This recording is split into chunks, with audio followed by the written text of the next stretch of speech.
नमस्कार, मैं रविश कुमार। भानु प्रकाश गुप्त को आप नहीं जानते होंगे। भानु प्रकाश गुप्त को मैं भी नहीं जानता हूं। उनके लिखे सुसाइड नोट को जानता हूं।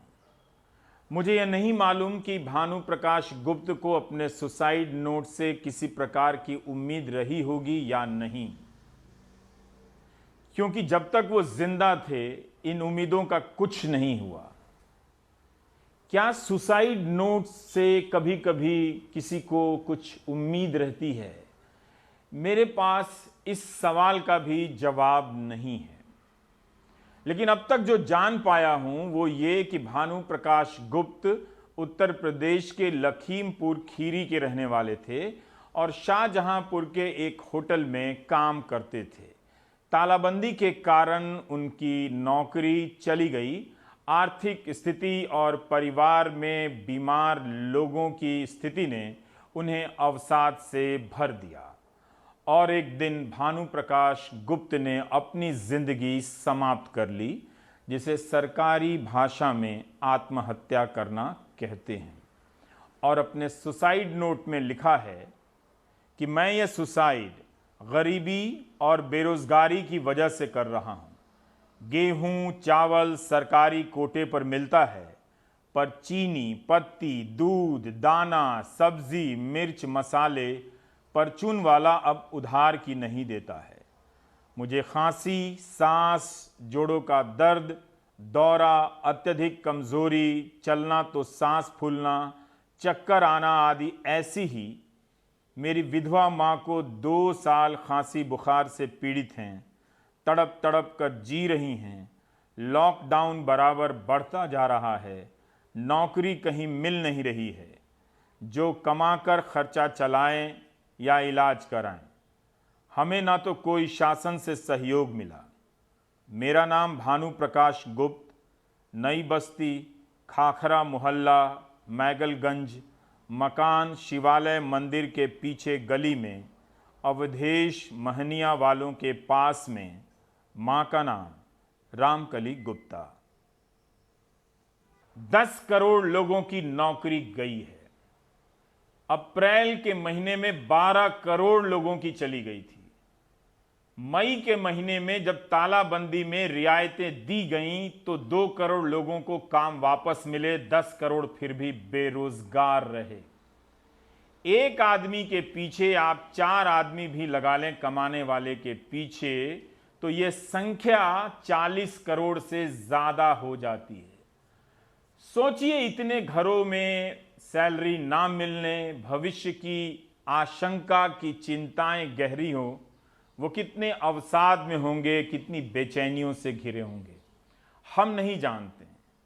इसलिए फरीदाबाद से कोई बस चलाने वाला बुजुर्ग अपनी उम्र 62 साल बताते हुए बार बार फोन करता है और एक बार फोन उठा लेने पर पहली बात यही कहता है कि मैं आपके पांव पड़ता हूं, मेरी बात सुन लीजिए।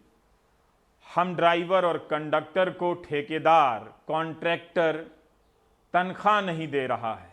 ये वो लोग हैं जो हमारे बच्चों को, आपके बच्चों को रोज सुरक्षित आपके घरों से स्कूलों तक पहुंचाते हैं। इन्होंने सिर्फ अपनी व्यथा आपसे कही है, भारत की छवि खराब नहीं की है। साहब 2 महीना से हमारी मार्च की तनख्वाह मिली है। मार्च के बाद हमें 1 पैसा ना मिला और जब से लॉकडाउन हुआ है हमें पता हम कैसे कैसे अपना वक्त गुजार रहे हैं। पड़ोसियों से ना आटा भी लिया और दाल भी ली, जैसे हमने अपना गुजारा करा। अब बताओ, अब टाइम आ गया, अब कहता है भाई मेरे पास तो पैसा ही नहीं है। बताओ अब हम कौन से कुआं में गिरे। आप या तो हमें सल्फास की गोली दे दो, खा के मर जाएं हम सब रह के। इतने दुखी हैं जी हम।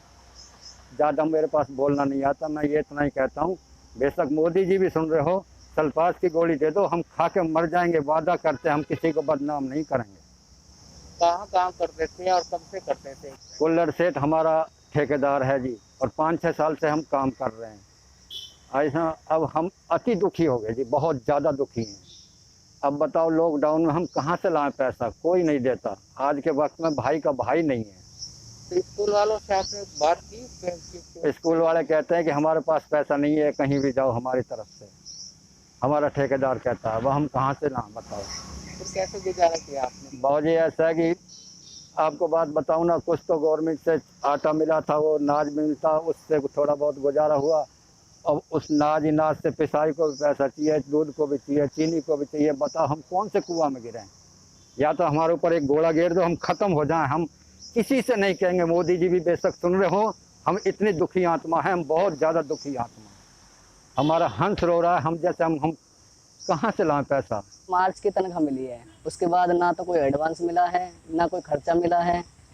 और बोलता है कि उससे फ़ोन करके कह दो, मीडिया वाले के पास हमने फ़ोन भी किया था, तो उससे बोलता है कि उसके पास फ़ोन करके कह दो कि हमें पैसे मिल गए। तो हमारे पास कुछ आया ही नहीं है, तो हम क्यों फ़ोन कर रहे हैं, क्यों हम बताएं, क्यों झूठ बोले? हम बहुत गरीब आदमी है। मेरी घरवाली प्रेग्नेंट थी, मैं इसके पास गया था, तो उसने बोला था कि मेरे पास तो यही 10,000 रुपये है, इसी में तुझे अपना गुजारा करना है, उसके बाद मेरे पास कोई पैसे नहीं है आपके लिए। और बोला था कि मेरे तरफ से आप हट चुके हो। मतलब ये हटाता है जब तो इसके पास हम नौकरी करें, ये हटाता है जब तो बोलता है कि हमारे पास कोई नौकरी नहीं है आपके पास। और हम हटने की बोलते हैं तो बोलता है 1 महीने का रिजाइन पहले लिख के देना पड़ता है।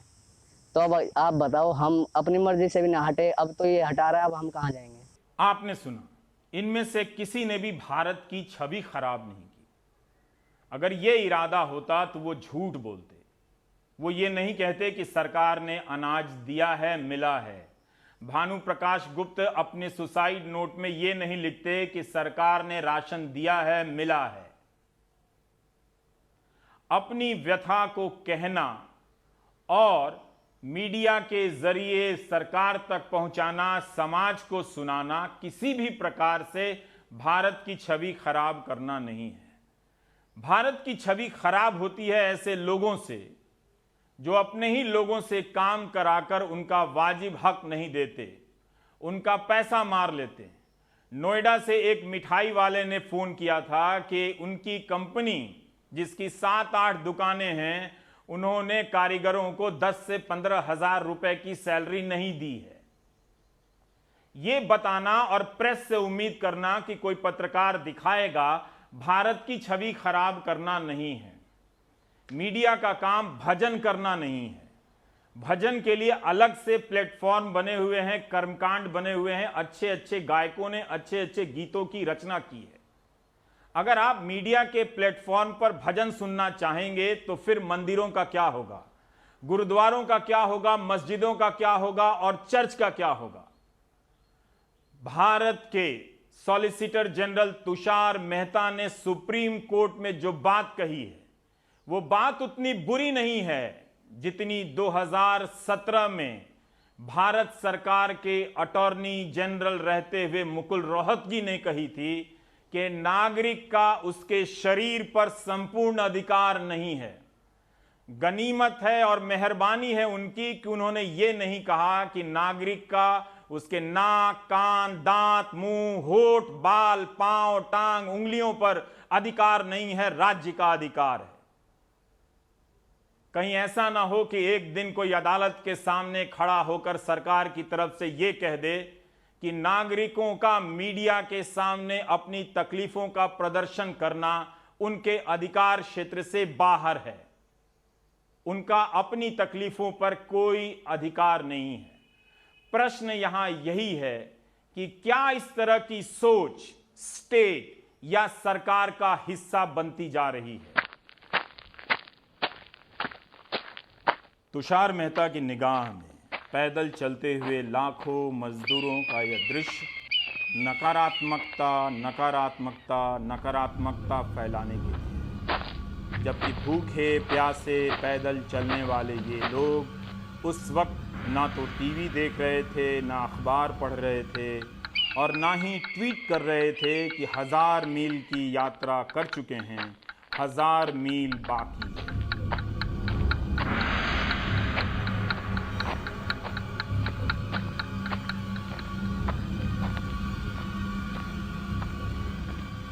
शुक्र है तुषार मेहता ने यह नहीं कहा कि पैदल चलने वाले लोग मजदूर नहीं, भारत को खोजने निकले पर्यटक हैं।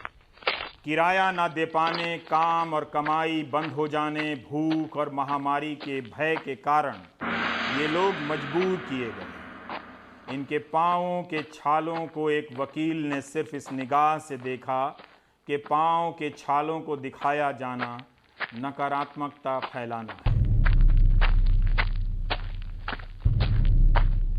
उनके हिसाब से मीडिया ने इसे दिखाकर गिद्ध की भूख मिटाई है, लेकिन मेरे हिसाब से पत्थर हो चुकी अंतरात्माओं को झकझोरने का प्रयास किया जो नाकाम रहा। कोई अदालत में कैसे कह सकता है कि राष्ट्र के प्रति शिष्टाचार नहीं जताया गया? इन तस्वीरों को दिखाने वाले प्रलय की भविष्यवाणी करने वाले हैं। इनकी जिंदगी में प्रलय ही तो आया था, और वो मीडिया के कारण नहीं हुजूर, इनके खुद के कारण नहीं, बल्कि सरकारों की लापरवाही और बिना तैयारी के तालाबंदी के चलते। 1947 में विभाजन के वक्त जब लाशें और इंसान साथ साथ इधर से उधर हो रहे थे, तब क्या उनके बारे में लिखना, छापना नकारात्मकता का प्रचार था?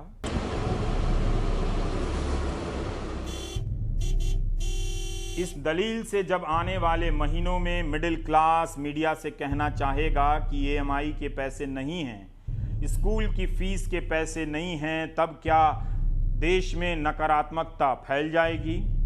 फसलों के दाम न मिलने से बर्बाद किसान अपनी व्यथा कहते हुए क्या नकारात्मकता फैलाने के अपराधी हो जाएंगे?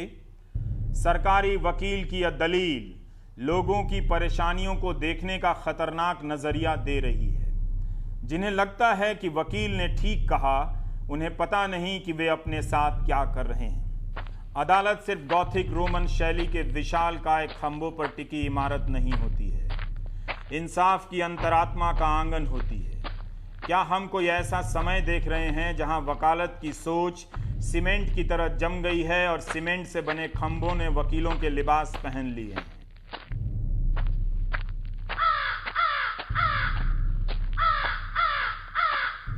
विचित्र दलीलों की कांव कांव अगर आज के दौर का मंत्र जाप है तो अफसोस है। IT सेल और व्हाट्सएप यूनिवर्सिटी की भाषा जब सरकार की भाषा बन जाती है तो उससे बड़ा आम जनता का विस्थापन नहीं होता।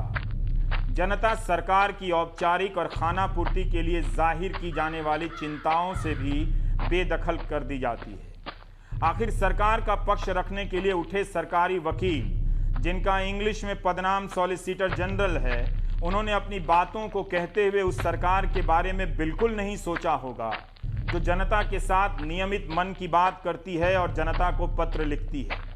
सरकार को अपने वकील की पेश की गई दलीलों को ही लिखकर जनता के पास भेज देना चाहिए। सत्य यही है कि अगर पत्रकारों ने जान पर खेलकर गरीब मजदूरों की व्यथा ना दिखाई होती तो 2 महीने बाद अदालत में इस पर बहस नहीं हो रही होती।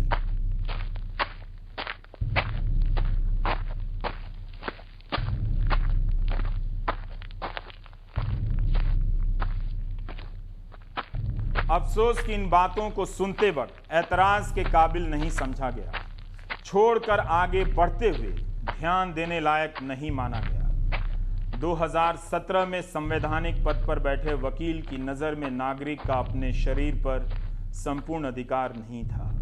2020 में नागरिक का अपनी तकलीफों पर भी अधिकार नहीं रहा। अपनी तकलीफ का बताना, आपकी तकलीफ को दिखाना राष्ट्र के प्रति कृतज्ञता का उल्लंघन है। नकारात्मकता, नकारात्मकता, नकारात्मकता है।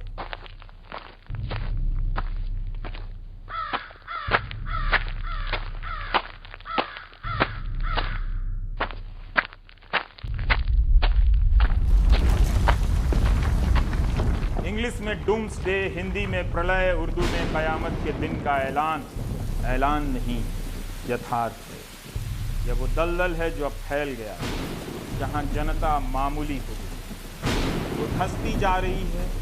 एक खंबा है जिसने काले रंग का लबादा ओढ़ लिया है। यहीं से देखा जाएगा ज़मीन दलदल है या नहीं। अगर इससे छवि खराब होगी तो इस दलदल ज़मीन को सोने की चिड़िया का घोंसला कह दिया जाएगा।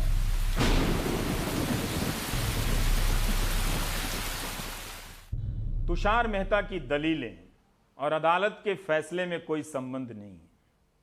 शुक्र है, गनीमत है, मेहरबानी है। लेकिन एक सरकारी वकील की दलील का संबंध उस सरकार से तो होता है जिसकी तरफ से वो अदालत में खड़ा होकर अपना बयान देता है, अपना तर्क रखता है।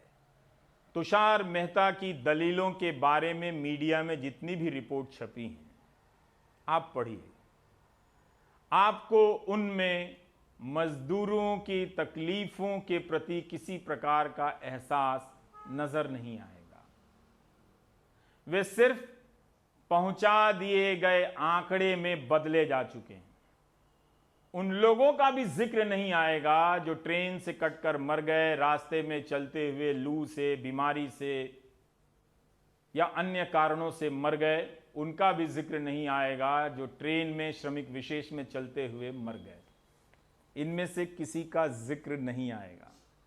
तुषार मेहता की दलीलों में ऐसे भी सत्य थे जिनका सत्यापन किया जाना अभी बाकी है। जैसा कि उन्होंने कहा कि प्रवासियों के जाने के पहले पूरी स्क्रीनिंग के चलते कोरोना ग्रामीण इलाकों में नहीं पहुंचा। ये उनकी दलील है, मगर ये बात बिल्कुल सच नहीं है। आप जानते हैं कि इन मजदूरों के अपने ग्रामीण इलाकों में पहुंचने के बाद इस दौर में कोरोना की संख्या बहुत ज़्यादा बढ़ी है। तो तुषार मेहता जी ने ये कहा कि ये एक दो घटनाएं हुई हैं और इनको काफ़ी बढ़ा चढ़ा के पेश किया जा रहा है। लेकिन अगर आप आंकड़े देखेंगे तो लॉकडाउन के बाद कम से कम 742 प्रवासियों की मौत हुई है, कोविड से नहीं लेकिन लॉकडाउन से संबंधित। तो पहली बात तो ये जाननी है कि ये एक दो घटनाएं नहीं हैं, लेकिन राष्ट्रीय स्तर पर एक मुश्किल है, एक कठिनाई है। दूसरी बात तुषार मेहता जी ने ये कही कि ऐसे कुछ बुद्धिजीवी हैं जो अपनी कुर्सियों पर बैठकर कयामत की बातें करते हैं और जो सारा प्रयास कर रही है सरकार उसे नहीं देखते। अब इसको लेकर ये बात देखनी उचित है कि ये जो सुनवाई थी 28 मई की, वो किसी याचिका पे नहीं हुई, लेकिन सुप्रीम कोर्ट ने मीडिया रिपोर्ट्स देखकर ये कहा कि हमें ये साफ दिख रहा है कि प्रवासी जो हैं उनको बहुत दिक्कतें हो रही हैं, बहुत कठिनाइयाँ हो रही हैं और इसलिए हम ये सुनवाई कर रहे हैं। और उस सुनवाई में सुप्रीम कोर्ट ने ये साफ कहा कि जो ट्रेन ले जा रही हैं प्रवासियों को वापस अपने घर, उनके टिकट का जो कॉस्ट है वो सरकार को भरना पड़ेगा। तो ये आप देख सकते हैं कि जो पत्रकारों ने जो सब काम किया, जब इन सब लोगों ने जब इस बात पर ध्यान दिया कि प्रवासियों को बहुत दिक्कत हो रही है, उसी के आधार पर ये सुनवाई हुई और ये ऑर्डर्स पास हुए। और ये बात देखनी महत्वपूर्ण है कि कोविड-19 जैसी स्थिति में जब सरकार के पास बहुत पावर आया है और एक पूरे देश में लॉकडाउन अनाउंस किया है, तो इस मामले में गलतियां भी बहुत हो सकती हैं और उन गलतियों पर इशारा करने के लिए पत्रकारों की बहुत ज़रूरत है और लोगों की बहुत ज़रूरत है। तुषार मेहता ने तो यह भी पूछा उन वकीलों से जो मजदूरों की पैरवी कर रहे थे कि इन लोगों ने कितनी मदद की, इनसे हलफनामा लिया जाए, क्या ये अपने एसी कमरे से बाहर आए। ये तर्क भी व्हाट्सएप यूनिवर्सिटी का है, जहां सवाल उठाने वालों से इसी तरह के प्रति प्रश्न किए जाते हैं कि आपने कितनी मदद की। सवाल यहां यह हो रहा है कि सरकार की मदद नाकाफी है और उसकी कमियों के कारण लाखों मजदूरों को परेशानी हो रही है। सरकारी वकील अपने काबिल वकीलों से पूछ रहे हैं कि आपने कितनी मदद की है। अगर उनकी यही मंशा थी तो अदालत से गुजारिश कर सकते थे कि उन लाखों अनाम अनजान गुमनाम लोगों को कोर्ट में बुलाया जाए जो देश के अलग अलग हिस्सों में, गांवों में, गलियों में अपनी मेहनत की कमाई से भारतवासियों की मदद कर रहे थे। तो वकील साहब को पता चलता कि यही सवाल उनके भी सवाल हैं कि आम लोगों को इतनी तकलीफ में क्यों डाला गया।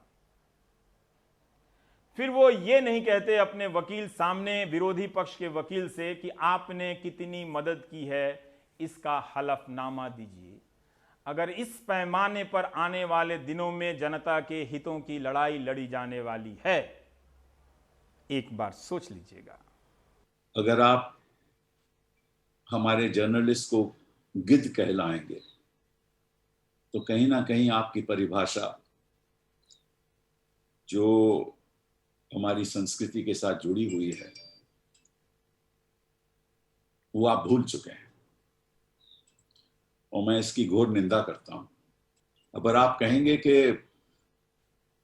राज्यों में जो हमारे हाई कोर्ट्स हैं वो एक पैरेलल सरकार चला रहे हैं, तो मैं समझता हूं कि ये परिभाषा भी अपने आप में घमंड का एक चिन्ह है, और घमंड के साथ कभी सरकारें चलती नहीं, और ऐसी परिभाषा का इस्तेमाल भी नहीं करना चाहिए। हमें मालूम है कि कुछ पहले दिनों में हुआ कि हमारे एक दिल्ली हाई कोर्ट के जज साहब थे, उनको कहा गया कि अगर आप ऐसे फैसले देंगे तो उसका कॉन्सिक्वेंस भी होगा, और कॉन्सिक्वेंस हुआ कि उनका तबादला हो गया। अब मीडिया पर आते हैं। तुषार मेहता ने एक उदाहरण से मीडिया को लेकर भी काफी कुछ कहा। वो बार बार कहते रहे कि एक ही खबरों को, कुछ खबरों को बार बार दिखाने से असर पड़ा है। गनीमत है कि उन्होंने ये बात अपने सरकार के मुखिया से नहीं कही या सरकार के मंत्रियों से नहीं कही कि टीवी की खबरों में बार बार नहीं आना चाहिए। अगर बार बार दिखाए जाने से आपत्ति है तो अखबार में छपी खबर भी खतरनाक हो सकती है। दरअसल वो चिंता में तो डालती है। इसलिए सबको सोचना पड़ेगा कि तुषार मेहता ने जो कहा, और सरकार को भी सोचना पड़ेगा कि क्या यह मर्यादित था उनका ऐसा कहना। उन्होंने मीडिया को एक रूपक के सहारे कह दिया कि ये गिद्ध हैं, वल्चर हैं। ये गिद्ध की निगाह से पैदल चलने वाले लोगों को की कहानी बता रहे थे। भारत के मजदूरों को ये बात मन की बात में बताई जानी चाहिए।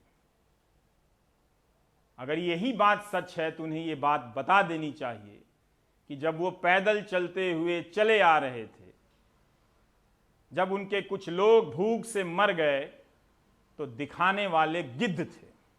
मेहता ने कहा कि फोटोग्राफर कार्टर 1993 में अकाल के दौरान सूडान गए थे। एक गिद्ध के साथ बच्चा था जो इसके मरने की प्रतीक्षा कर रहा था। कार्टर ने फोटो लिया, पुलित्जर पुरस्कार जीता। पुरस्कार के बाद आत्महत्या कर ली। एक पत्रकार ने फोटोग्राफर से पूछा था बच्चे का क्या हुआ। उन्होंने कहा कि मुझे नहीं पता, मुझे घर लौटना था। फिर पत्रकार ने उनसे पूछा कितने गिद्ध थे। फोटोग्राफर ने कहा एक। पत्रकार ने कहा नहीं, वहाँ 2 थे, एक ने कैमरा पकड़ा हुआ था। पत्रकार को एक डूबते हुए की तस्वीर लेनी चाहिए या नदी में कूदकर उसे बचाने का प्रयास करना चाहिए। ये पत्रकारिता की पढ़ाई का एक अंतहीन विषय है। वैसे अगर आप जानना चाहते थे सरकारी वकील साहब तो कई रिपोर्टरों से पूछ सकते थे और उन्हें यह जानकारी मिलती कि ये रिपोर्टर सिर्फ कवर नहीं कर रहे थे बल्कि अपनी मेहनत की मामूली कमाई से लोगों की मदद भी कर रहे थे। कम से कम यही जिक्र करते तो पता चलता कि सरकारी वकील के नाते अदालत में खड़े होकर तुषार मेहता एक जिम्मेदार तरीके से तस्वीरें पेश कर रहे हैं। कम से कम उन पर वो इल्जाम ना लगता जो इल्जाम वो मीडिया पर लगा रहे थे। ये तो गनीमत है कि ऑल्ट न्यूज ने अपनी पड़ताल से ये बात पकड़ ली कि तुषार मेहता ने जिस प्रसंग का उदाहरण दिया है वो कुछ दिनों से व्हाट्सएप यूनिवर्सिटी में चल रहा था और जो चल रहा था उसका ज्यादातर हिस्सा उठाकर उन्होंने अदालत के सामने कह दिया। कहानी जो है ये एक व्हाट्सएप फॉरवर्ड है जो सॉलिसिटर जनरल के सुप्रीम कोर्ट में इसे बोलने के एटलीस्ट 1 या 2 हफ्ते पहले से ये व्हाट्सएप पे काफ़ी वायरल था। और ये कहानी निराधार है क्योंकि इस कहानी में जो भी कहा गया है उसका कोई एविडेंस, कोई लिटरेचर नहीं है। ये तस्वीर की जो बात कर रहे हैं, ये तस्वीर 1993 में सूडान में जो अकाल हुआ था उस समय ली गई थी। और न्यूयॉर्क टाइम्स में छपी थी। इस तस्वीर को पत्रकार केविन कार्टर ने लिया था, जो एक साउथ अफ्रीकन फोटो जर्नलिस्ट थे, और इन्हें इसके लिए पुलित्जर पुरस्कार भी मिला था। काफ़ी पॉपुलर हुई थी ये तस्वीर उस समय, और काफ़ी रीडर्स जानना चाहते थे कि उस बच्चे का क्या हुआ। तो न्यूयॉर्क टाइम्स के एडिटर ने इस पर एक नोट छापा था कि उस वल्चर को भगा दिया गया था, और उस बच्चे का उसके बाद क्या हुआ उन्हें नहीं पता। लेकिन बाद में पता चला था कि वो बच्चा उस समय नहीं मरा था, और केविन कार्टर जिन्होंने बच्चे की तस्वीर ली थी, उन्होंने उस गिद्ध को भगा दिया था वहाँ से। और सूडान में क्योंकि फैमिन था, तो सभी पत्रकारों को बोला गया था कि वे किसी भी लोकल स्थानीय लोगों को ना छुएं, ज़्यादा पास ना जाएं, क्योंकि काफ़ी डिजीज़ेस फैली हुई थी और उन्हें भी बीमारी ना हो, इसीलिए वे बच्चे की डायरेक्टली मदद नहीं कर पाए, लेकिन उन्होंने वल्चर को भगाया था। और इस तस्वीर के पुलित्जर मिलने के बाद उन्होंने आत्महत्या की थी, लेकिन इस तस्वीर से उनकी आत्महत्या करने का कोई एविडेंस नहीं है कि इस तस्वीर की वजह से उन्होंने आत्महत्या की थी। इनफैक्ट सुसाइड करने के पहले उन्होंने एक नोट छोड़ा था, जिसमें उन्होंने लिखा था कि उन्हें पैसों की बहुत प्रॉब्लम हो रही है, और वे डिप्रेस्ड हैं, और उनका जो बच्चा है, उस बच्चे को सपोर्ट करने के लिए उनके पास पैसे नहीं हैं, और उनका काम भी बहुत इमोशनली डिमांडिंग था। वे लगातार बहुत हिंसा की तस्वीरें लेते थे, काफ़ी मिजरीज की फ़ोटोज़ लेते थे, गरीब बच्चों की फ़ोटो लेते, तो ये भी उन्हें बहुत इफ़ेक्ट करता था। तो उन्होंने अपने सुसाइड नोट में भी मरने का कारण, अपनी जान लेने का कारण यही लिखा है। तो तुषार मेहता ने कोर्ट में उस तस्वीर से जो आत्महत्या को लिंक किया था, उसका भी कोई एविडेंस नहीं है। मजदूरों की रिपोर्टिंग की तुलना गिद्ध से करने के बाद तुषार मेहता को कोई फर्क नहीं पड़ा। उन्हें तब भी फर्क नहीं पड़ा जब अगले दिन कई अखबारों ने अपनी रिपोर्ट और संपादकीय में इसकी आलोचना की। इंडियन एक्सप्रेस ने काफ़ी सख्त संपादकीय लिखा कि उन्हें इस तरह के बयान नहीं देने चाहिए, और सुप्रीम कोर्ट को भी उनकी इन दलीलों को थोड़ा और मुखरता के साथ खारिज करना चाहिए था। तो मजदूरों के दिखाने, उनकी स्थिति पर आपने टिप्पणी उनकी सुनी, मीडिया पर उनकी टिप्पणी सुनी। अब आते हैं वो जो हाई कोर्ट पर कर रहे हैं। तुषार मेहता, इंग्लिश में सॉलिसिटर जनरल ऑफ इंडिया, वो कोर्ट के सामने सुप्रीम कोर्ट में कह रहे हैं कि कई हाई कोर्ट समानांतर सरकारों की तरह हो गई हैं। इंडियन एक्सप्रेस ने लिखा है कि कोविड-19 की तरह तरह की याचिकाओं पर देश के 19 हाई कोर्ट में सुनवाई हो रही है। अब बताइए, अलग अलग संदर्भों में अलग अलग तथ्यों को अपने सामने देखते हुए हाई कोर्ट अगर कोई फैसला सुनाता है तो क्या वो समानांतर सरकार चलाना हो गया? तो क्या अब हम हाई कोर्ट के फैसले को इस नज़र से देखने जा रहे हैं कि उनका अलग फैसला समानांतर सरकार चलाना है? ये कोई विश्लेषक नहीं कह रहा, बल्कि ये सॉलिसिटर जनरल, सरकारी वकील सुप्रीम कोर्ट के सामने कह रहे हैं। ये जो इन्होंने स्टेटमेंट जो है दे दिया हाई कोर्ट्स के बारे में कि साहब हाई कोर्ट्स पैरेलल गवर्नमेंट चला रही हैं PIL में, मैं ये समझता हूँ कि यहाँ थोड़ा उन्होंने ब्रीफ अपनी एक्सीड कर दी। वैसे जर्नलिस्ट और एक्टिविस्ट के भी मोटिव्स डाउट करना और क्रेडेंशियल्स डाउट करना ये कोई अच्छी चीज़ नहीं है। बहुत से जजमेंट जो कांग्रेस सरकार के विरुद्ध आए थे वो इन एक्टिविस्ट और इन लॉयर्स लाइक प्रशांत भूषण वगैरह की पेटिशंस पे ही आए थे, और उसको बीजेपी ने बहुत उनकी तारीफ की थी। जब सुप्रीम कोर्ट ने CBI को एक पिंजरे में बंद तोता कहा था, उस समय बीजेपी अपोजिशन में थी और उस जजमेंट की बड़ी तारीफ की गई थी। देखिए, ये कॉन्फ्लिक्ट रविश हमेशा रहेगा। संविधान ये चाहता है कि जुडिशरी जो है वो जुडिशल रिव्यू करे, यानी अगर कोई लॉज पास किए जाते हैं या एग्जीक्यूटिव डिसीजंस हैं वो उनकी संवैधानिक समीक्षा करे। लेकिन क्या हुआ कि इमरजेंसी के दौरान सुप्रीम कोर्ट इतनी ज्यादा सरकार के फेवर में डिसीजंस देती रही कि सुप्रीम कोर्ट की अपनी क्रेडिबिलिटी बहुत कम हो गई। इसलिए जब जनता गवर्नमेंट 77 में आ गई, उसके बाद ये पब्लिक इंटरेस्ट लिटिगेशन शुरू हुआ। रोनाल्ड डॉर्किन ने लिखा है टेकिंग राइट्स सीरियसली। जब कोर्ट ने पीआईएल के तहत बहुत से अच्छे काम किए तो उपेंद्र बख्शी ने कहा कि Indian supreme court has started taking sufferings of the people seriously.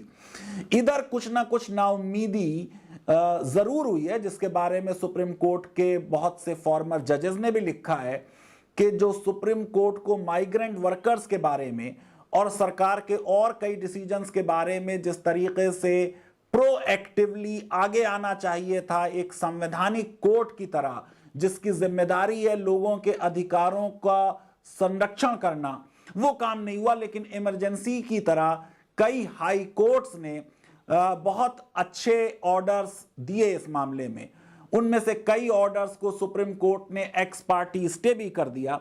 लेकिन एक हाई कोर्ट की बुराई सुप्रीम कोर्ट में हो, मैं ये नहीं कह रहा हूं कि ये कंटेम्प्ट का मामला है, मैं ये समझता हूं कि फेयर क्रिटिसिज्म जो है वो सेक्शन 5 जो है कंटेम्प्ट ऑफ कोर्ट का, वो अलाउ करता है अगर आप एस्पर्शंस कास्ट नहीं कर रहे जजेस पर ये स्टेटमेंट के पैरेलल गवर्नमेंट जजेस चला रहे हैं हाई कोर्ट्स में, इसमें मेरे ख्याल से बहुत थिन लाइन है, शायद एस्पर्शन कास्ट किया जा रहा है। मैं ये समझता हूं जुडिशियल एक्टिविज्म अच्छी चीज नहीं है। ब्रेक के बाद हम येल यूनिवर्सिटी की प्रोफेसर रोहिणी पांडे से बात करेंगे।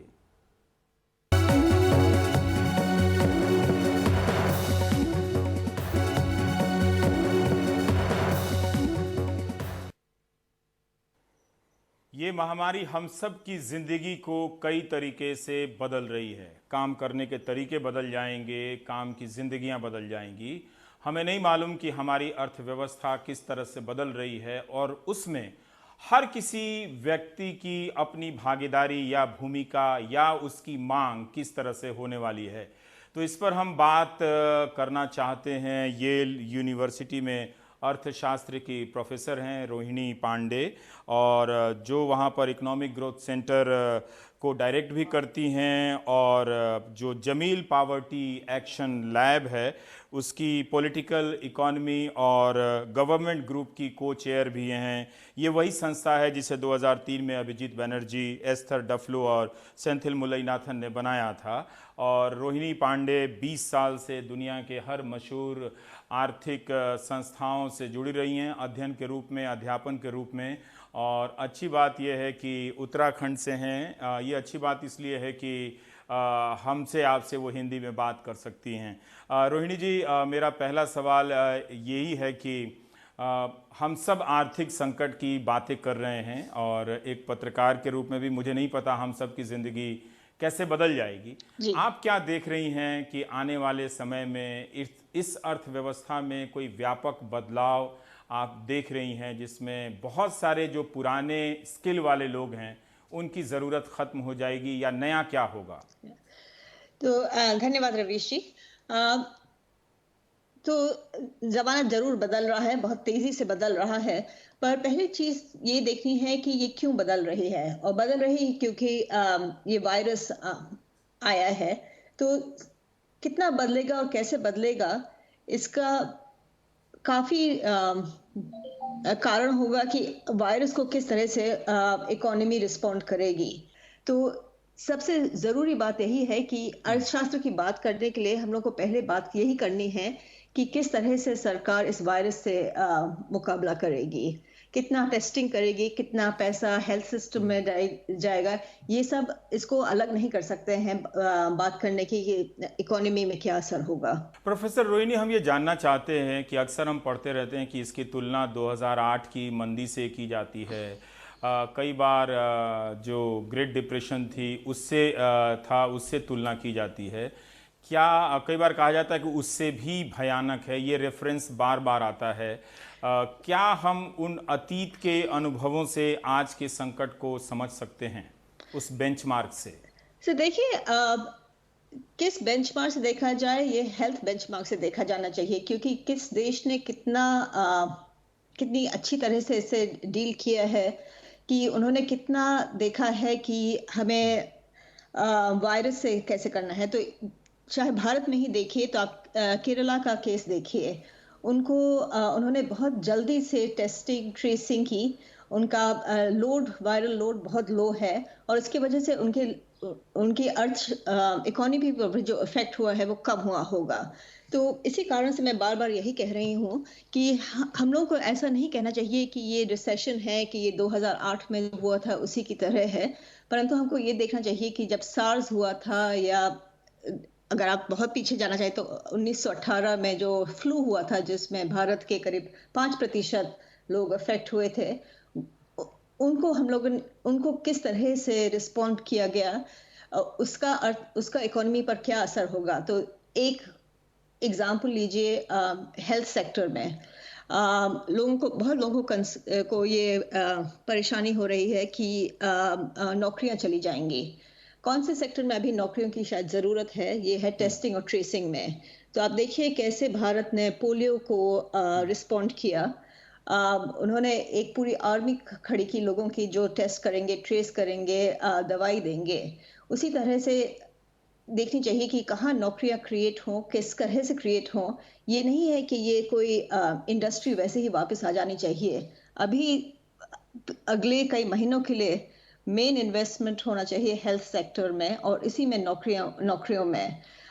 उसके बाद फिर आई थिंक प्रश्न उठता है कि जिस तरह से वायरस कम होता जाएगा उस तरह से कैसे इकोनॉमी खोली जाए, कौन से सेक्टर्स वापस आएंगे, उस पर फिर डिस्कशन हो सकता है।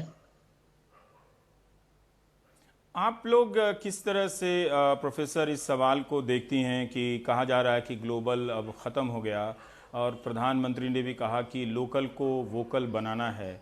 क्या ये सब दृष्टियां तो पहले भी हैं, नीतियों में इन सब पे पहले भी जोर रहा, एकदम से तो कोई देश पूरी तरह से ग्लोबल नहीं था, ना भारत था, लेकिन क्या ये एक मॉडल हो सकता है इस संकट से निकलने के लिए? इसमें किसी प्रकार की आपको स्पष्टता नज़र आती है? ये जो आप बता रही हैं कि हेल्थ में ज़्यादा खर्च करना है, तो क्या वो इसमें वो मॉडल आपको दिख रहा है? तो देखिए, जिस सेक्टर में खर्च करना है उसमें ग्लोबल से तो हम हट नहीं सकते हैं। अब दुनिया ऐसी बन गई है कि शायद लोग ट्रैवल कम करेंगे, एक जगह रहेंगे, परंतु इतनी कनेक्शंस हो गए हैं अब कि किसी देश को ये कहना कि हम बिल्कुल आत्मनिर्भर हो जाएंगे, किसी और देश पर किसी चीज़ पर निर्भर नहीं होंगे, ये तो हो नहीं सकता है। तो प्रश्न ये है कि किस तरह से भारत में कौन सी सेक्टर में इन्वेस्ट किया जाए, कौन से जगहों में किस तरह से लिंक्स बनाए जाए दूसरे देशों के साथ, ये ज़रूर बदलेगा। एयरलाइन सब देशों में यही कहा जा रहा है कि एयरलाइन इंडस्ट्री एक इंडस्ट्री है जो बिल्कुल बदल जाएगी इसके कारण से। टेक्नोलॉजी का शायद ज़्यादा ज़रूरत होगी, जिस तरह से हम लोग अभी बात कर रहे हैं, और मीटिंग्स इस तरह से होंगी। तो किस तरह से लोग बातचीत करेंगे, किस तरह से इंफॉर्मेशन शेयर होगा, ये बदला जाएगा। परंतु ये आइडिया कि एक देश बिल्कुल किसी और देश से किसी बात पर निर्भर नहीं होगा, ये तो मुझे लगता है नहीं हो सकता है। ये भी कहूँगी कि अगर हमको इस हेल्थ संकट से डील करना है तो हम लोगों को चाहिए कि दूसरे देशों के साथ काम करें, दूसरे देशों से सीखें। जब भारत में अभी लो टेस्टिंग लेवल्स हो रही हैं, इनको किस तरह से इंक्रीज किया जाए। अगर वैक्सीन डेवलप हो तो किसी भी देश में वैक्सीन डेवलप हो, पूरे संसार में सभी लोगों को ये वैक्सीन मिलनी चाहिए।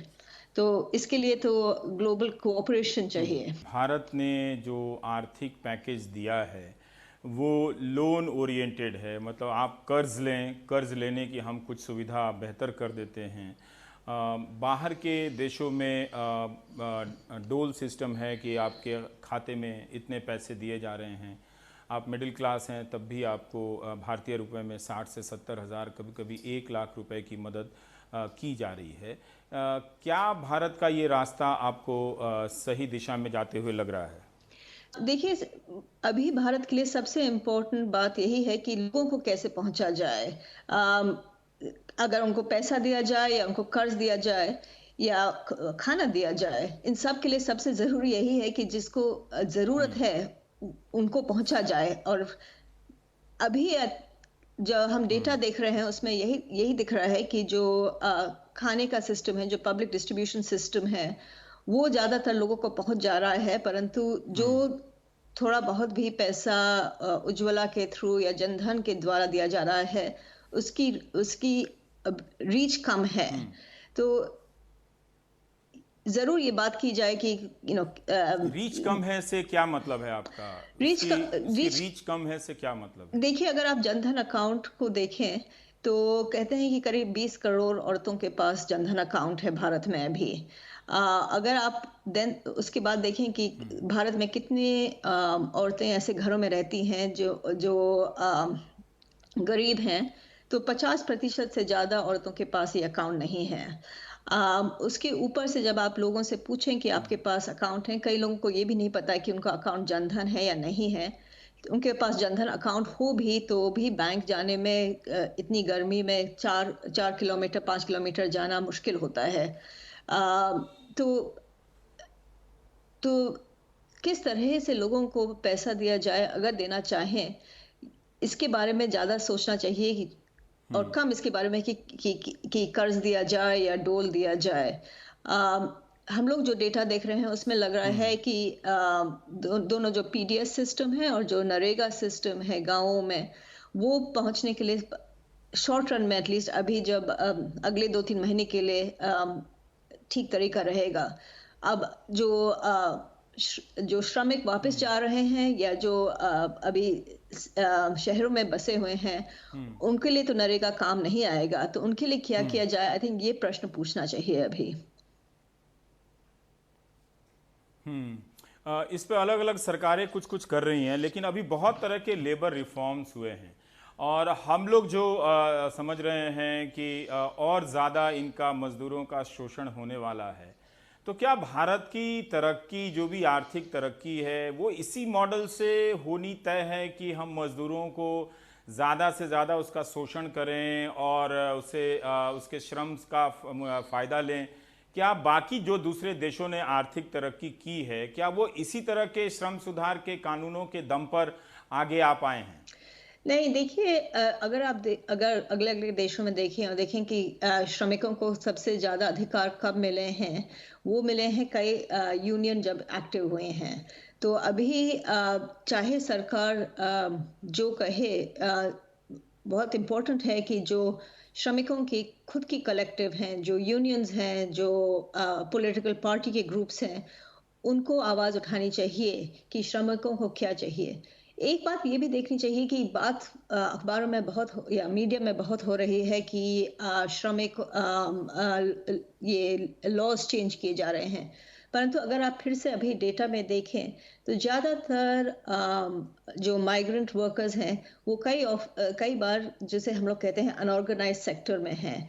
तो अगर आप जैसे सबसे 2018 की लेबर फोर्स सर्वे देखें भारत की, उसमें करीब 70% लोग जो मैन्युफैक्चरिंग में काम कर रहे हैं उनके पास या तो कॉन्ट्रैक्ट नहीं है या 1 साल से कम का कॉन्ट्रैक्ट है। तो जो लोग जिन पर अभी परेशानी हो रही है उनको ये लेबर लॉज एनीवे प्रोटेक्ट नहीं कर रहे थे। तो हम लोगों को पूछना चाहिए कि क्या किया जाना चाहिए श्रमिकों के लिए, परंतु ये देखते हुए कि बहुत लोगों के लिए कुछ हो ही नहीं रहा था, तो ये जो अभी जो पुशबैक होगा उससे कई लोग अफेक्ट होंगे, पर ज़्यादातर लोग जो अभी जिनके पास बिल्कुल पैसा नहीं है, जिनको बिल्कुल कह दिया गया एक दिन से दूसरे दिन के लिए कि आपके पास काम नहीं है, ये लोग हैं जो अनऑर्गेनाइज सेक्टर में काम कर रहे थे, जहां पर कई बार इसलिए सेक्टर में गए क्योंकि वहाँ सोशल सिक्योरिटी कम की होल्ड बैक की जा रही थी, उनको पूरा पैसा मिल रहा था, परंतु जब कोविड हुआ तो उन लोगों को सबसे ज़्यादा मुश्किल हुई। बहुत बहुत शुक्रिया प्रोफेसर रोहिणी हमसे बात करने के लिए। आप देख रहे थे प्राइम टाइम। नमस्कार।